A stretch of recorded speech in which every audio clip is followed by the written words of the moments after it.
Baptiste, lui, était à la manifestation en tant que photographe, c'est-à-dire qu'on a un collectif. Alors, c'était pas envoyé par l'école, mais voilà, on a un collectif de photojournalisme au sein de l'école qui s'appelle le collectif Gerda, et au sein duquel, du coup, on essaie de couvrir à peu près tout ce qui se passe à Lille en photo voilà, pour avoir un rapport assez complet et pouvoir montrer ce qui se passe à Lille de manière le plus exhaustive possible.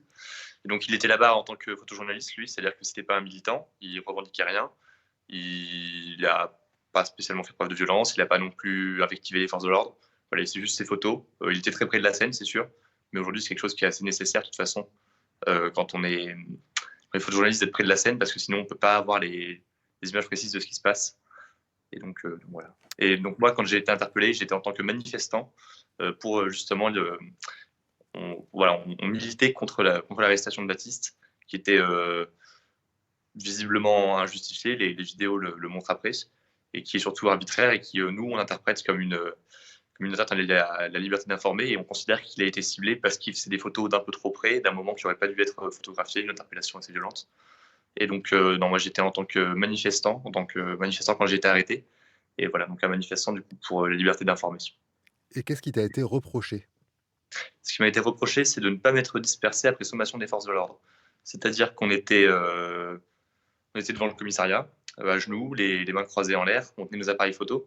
On est resté comme ça une vingtaine de minutes, on scandait des slogans, notamment liberté d'informer, non pardon, liberté de la presse et informer n'est pas un délit.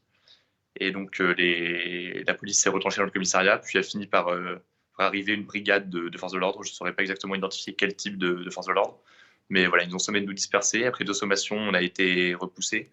Nous, on a refusé de coopérer en fait, c'est-à-dire qu'ils nous ont repoussés de force. Et donc on a été ramené derrière encore le parvis, donc un peu éloigné du commissariat. Et c'est là on a repris la mobilisation, on s'est remis à genoux, à nouveau les mains en l'air, à nouveau les slogans. Et à ce moment-là, il y a un policier qui est sorti de la masse, qui m'a attrapé par le col et qui m'a emmené à l'arrière. Pourquoi moi? Parce que voilà, j'étais devant, je suis grand, j'avais un manteau rouge.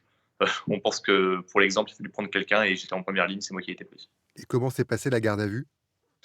La garde à vue s'est passée comme une garde à vue assez normale en fait. C'est-à-dire que, alors quand j'ai été emmené en garde à vue, c'était plutôt, oui voilà, ça a été assez tendu avec le policier qui m'a arrêté. Alors moi j'ai coopéré, voilà. Une fois que j'ai été arrêté, par contre, j'ai pas cherché les ennuis en fait, j'ai juste suivi. Voilà, on a eu un débat, si on peut dire. C'était plus un discours moralisateur, si je peux dire, sur la presse. Donc, on nous a expliqué, enfin, le monsieur m'a expliqué pourquoi la presse faisait mal son job, pourquoi on influençait les choses, qu'on montrait qu'une seule vérité. Enfin voilà, tout le discours habituel anti-presse. Et il nous a également dit qu'on n'était pas journaliste, qu'on n'avait aucune leçon à donner, etc. Voilà, donc là, après, je lui ai expliqué qu'on publiait déjà dans les médias, en print, etc. Et donc, il avait pas forcément non plus de leçons à nous donner à ce niveau-là. Voilà, donc à part ça, la garde à vue a été assez classique. Il faisait froid dans les cellules, on n'était pas forcément super bien couverts. C'était des cellules très simples, c'est-à-dire une couchette avec un petit revêtement en mousse et des toilettes turques. Est-ce que, vous vous attendiez, Baptiste et toi, à un tel élan, de soutien? Vous avez, et enfin, votre arrestation, votre garde à vue a suscité énormément de commentaires et pas uniquement, de la part des journalistes. Absolument, il y a eu un élan de soutien assez incroyable. Non, on s'y attendait pas. Honnêtement, on s'y attendait pas.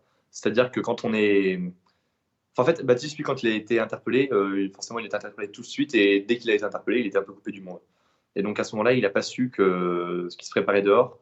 Moi, je suis arrivé 2 heures plus tard. J'avais déjà commencé à voir qu'il se préparait quelque chose et qu'il y avait un grand élan de solidarité, autant de la part, de notre promo que des masters ou même que de la direction de l'école qui nous a beaucoup soutenu aussi.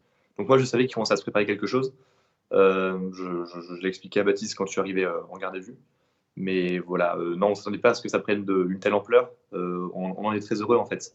Parce que voilà, nous on a été arrêtés, mais maintenant c'est pas ça qu'on veut mettre en avant. Ce qu'on veut vraiment mettre en avant, c'est le combat pour la liberté de la presse. C'est-à-dire qu'aujourd'hui, il y a énormément de journalistes qui sont arrêtés en manifestation, qui sont interpellés.